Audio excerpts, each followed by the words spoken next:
guys to do at home or wherever. You don't need a ton of space. Pretty simple. We're going to start on all fours.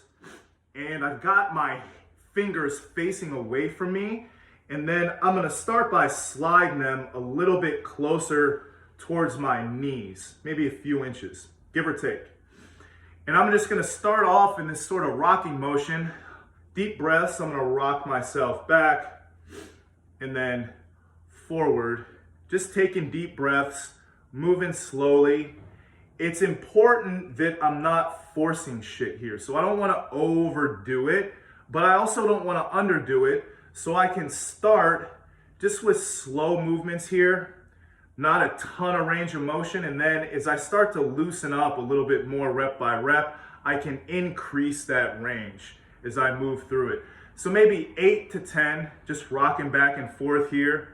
And then I'm going to stay in this position and I'm going to go 4 to 6 rotations clockwise and then 4 to 6 counterclockwise.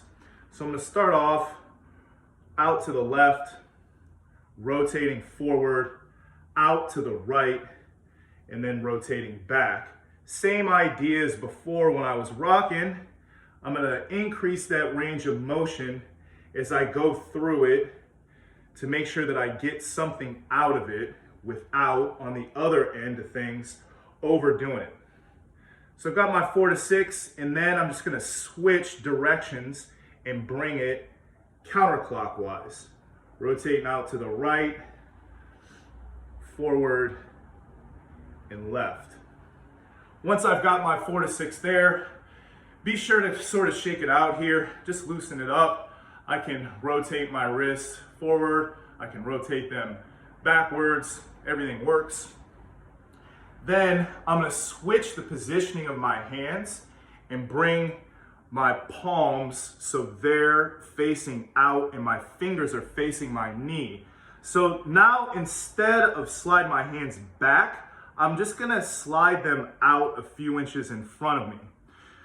So now I'm going to go through that same rocking motion.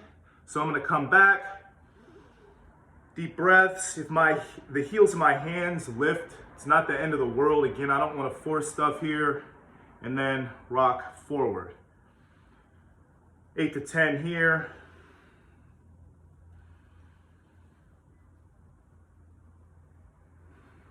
Again, progressively increasing that range of motion as I go. One more maybe. Then I'm going to do the same thing as before. I'm going to rotate clockwise for a few, and then I'm going to rotate counterclockwise for a few. So starting clockwise, I'm going to rotate left, come out in front, rotate right, and then back.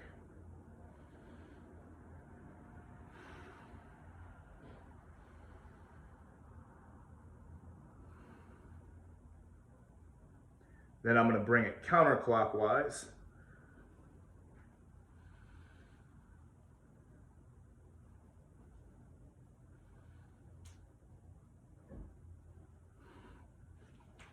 Cool. Then when I'm done, I can just shake it out a little bit. Again, maybe take a few rotations forward, take a few rotations backwards.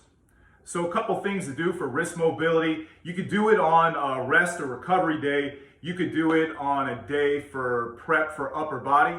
Anything works.